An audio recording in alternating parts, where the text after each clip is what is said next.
In the name of Allah, the most gracious, the most merciful.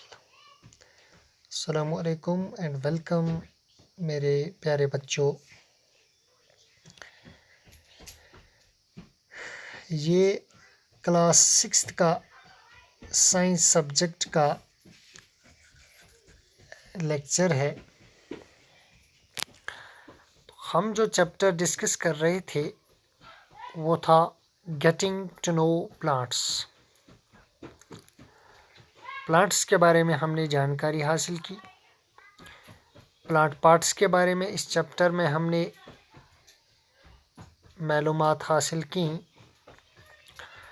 तो उस chapter को मुकम्मल करने के बाद आज हम इस चैप्टर के रिलेटेड जो मशकी सवालात हैं, एक्सरसाइज क्वेश्चंस हैं, इनके आंसर्स आज हम लिखने की कोशिश करेंगे। पेज नंबर 51 है आपकी साइंस किताब का।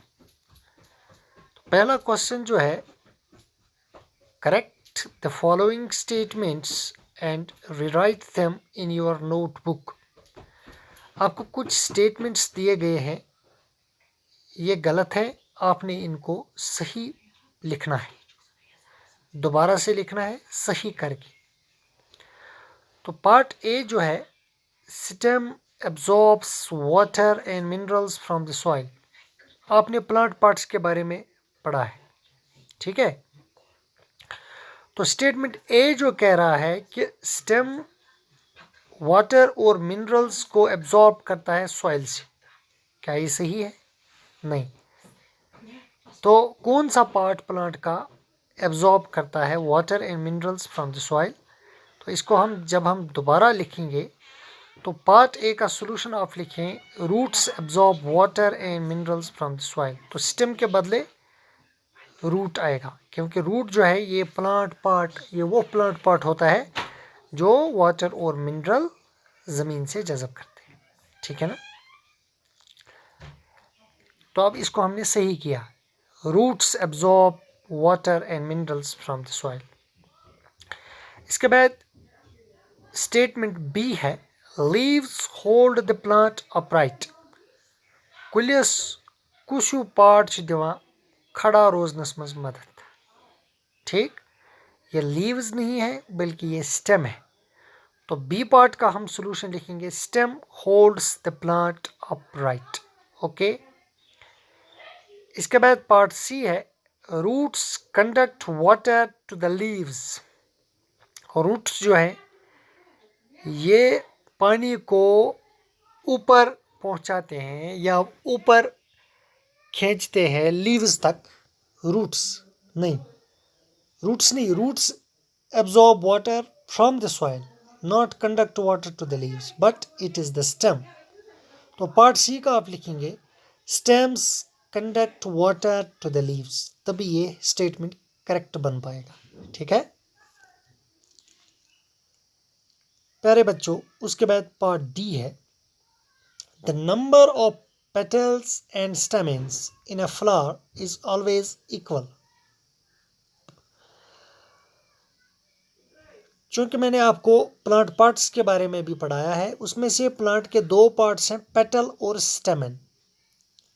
स्टेटमेंट हमारा है कि नंबर ऑफ पेटल्स और स्टेमन्स जो किसी भी फ्लावर में होते हैं वो हमेशा इक्वल होते हैं। तो स्टेटमेंट हमारा सही नहीं है, करेक्ट नहीं है। तो इसको करेक्ट बनाने के लिए हम क्या लिखेंगे, the number of petals and stamens in a flower may not be always equal. Statement कह रहा है इज ऑलवेज इक्वल, नहीं, हमेशा वो स्टेमन्स और पेटल्स बराबर नहीं हो सकते हैं किसी भी फूल में, ठीक है। इसके बाद स्टेटमेंट ई है, if the sepals of a flower are joined together its petals are also joined together.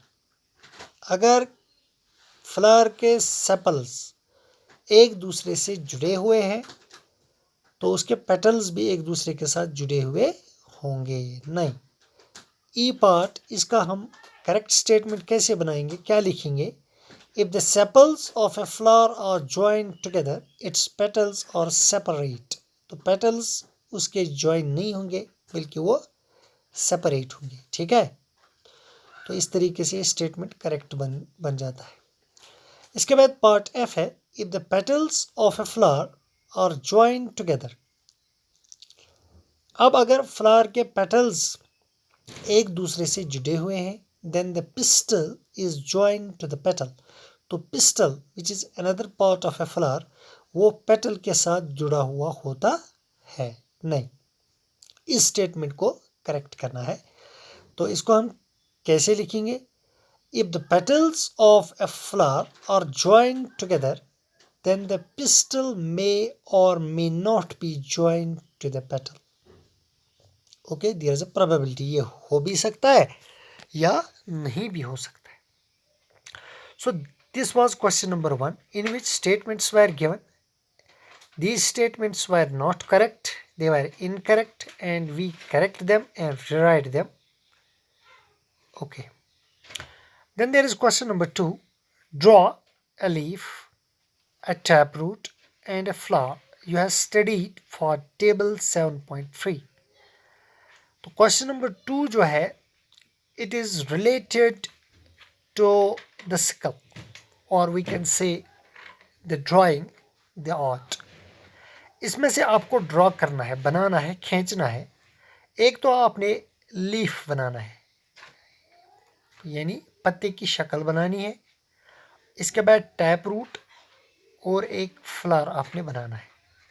तो पार्ट ए जो है वो लीफ है। तो लीफ यहाँ पे आपको दिया गया है, बनाया हुआ है, ठीक है ना। तो इस लीफ में आपको यहाँ पे जो बीच में से एक लाइन गुजरती है, इसको मिड रिब कहा जाता है। और उस बीच वाली लाइन के लेटरल साइड्स में जो आपको छोटी छोटी बारीक लाइंस नज़र आती हैं, इनको वेन्स कहा जाता है। तो इस तरीके से आप लीफ बना सकते हैं। और पार्ट बी में आपको टैप रूट दिखाया गया है, टैप रूट की ड्राइंग दिखाई गई है। तो पार्ट सी में आपने फ्लावर बनाना है, वो फ्लावर आप खुद अपनी कॉपी पे ड्रॉ करें। तो क्वेश्चन 1 और क्वेश्चन 2 जो है, ये क्वेश्चन 2 में आपने लीफ ड्रॉ करना है, टैप रूट ड्रॉ करना है और एक फ्लावर। तो लीफ और टैप रूट मैंने बनाया हुआ है, और फ्लावर जो आपने ड्रॉ करना है वो आप खुद ड्रॉ करें अपनी नोटबुक में। तो ये क्वेश्चंस आप नोट करें और साथ ही साथ ये क्वेश्चंस आप याद भी करें। आज के लिए इतना ही, शुक्रिया।